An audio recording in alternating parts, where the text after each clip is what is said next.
So as most of you know, the day of love that most of us know as Valentine's Day is fast approaching. In fact, I think this video might be coming out that day if nothing goes wrong and the schedule continues to play out the way I want it to. And as most of you probably already know, that did not happen in the slightest. This just led me to figure out what exactly to make for a video, and after doing a little bit of thinking, I remember something that happened during the research into Stealth Elf's video. Now, as I was making the video on my computer, which uses Bing as its main browser, and I know that sounds strange, but it will all make sense in a second, I would come across some of the most foul search terms involving this character. But one of the more tamer things that I would find would be this thing right here called Stealth Elf x Spyro, and after a little more digging, this is apparently a shift from the Academy continuity, which makes this make a little more sense as they both seem to be closer there than they are in the mainline game continuity. I mean, they're still friends and all, but it's kinda different over there. But that just made me wonder, what other ships are out there? I mean, I'm already aware of Flashwing, but I mean, what are the other more obscure ships within the franchise? I mean, there's like 200 characters running around in this franchise, so I'm pretty sure that I would be able to find something to talk about.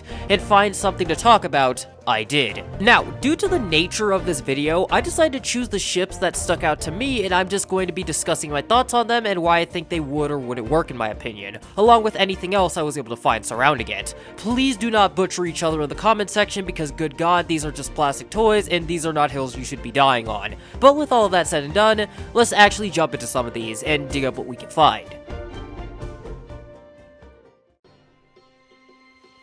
Now, when it comes to our first pairing of Skylanders for today, I'm pretty sure that out of all the other ships we were going to talk about, Flashwing is probably going to be the most successful, or the one that makes the most sense considering the two's backstory. From what we know, Bash is pretty much head over heels for Flashwing, and it was pretty much love at first sight considering what exactly happened with the backstory. Well, more specifically what happened in Flashwing's backstory, which just raised the question of if she likes him back, and that is a yes. In the Skylanders universe book in her section, it brings up that due to her proud nature, she is least likely to admit that she really does like Bash back. And in the wise words of one of my commenters, it's crazy to me that Flashwing is canonically a tsundere. But that just raised the question of how well would they work together? Now, in my personal opinion, best case scenario, the two managed to be a great couple by reining each other in since Flashwing could definitely use it, and worst case scenario, Bash is going to display simpage like never seen before in a kids franchise. But with all of that said and done, I think it's about time that we get into the next one.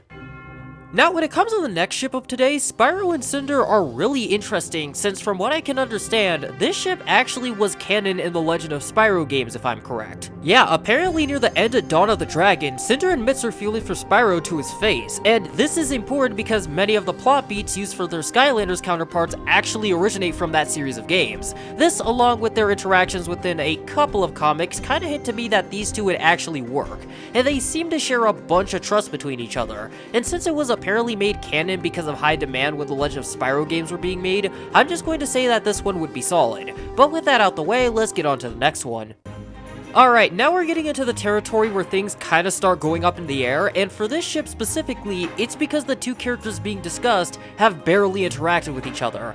Like, at all. And I made sure to double check just to make sure. And this pairing is none other than Stealth Elf and Flameslinger. Now, what's interesting about this ship is that it actually has a pretty big impact within the community because, according to my research, these two have had multiple fan fictions about them, along with fan art as well. And unlike a lot of the other ships, there's actually a ton of it. But when it comes to making it work, I have literally no idea how the hell this ship even came to be because, like I mentioned earlier, these two have never interacted like ever to our knowledge. Now, after digging around, apparently this has something to do with them being of the same race, and the fact that something covers a chunk of their face. So I'm not sure if this would really work out or not, even after taking a look at their personalities. But for now, it's already about time that we get into the next one, because I'm already really damn late on uploading this video.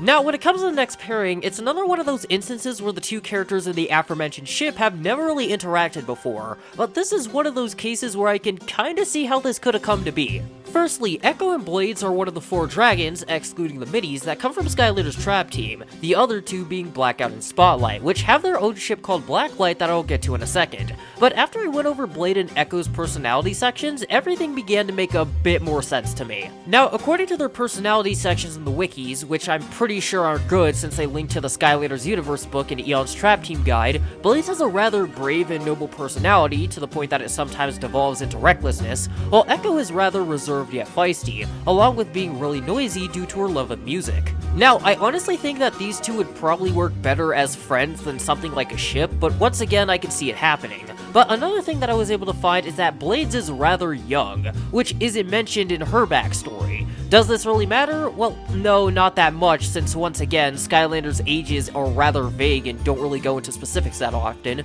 but as a relationship, yeah, I can see these two goofballs working it out somehow. But with all of that out the way, let's get into the next one.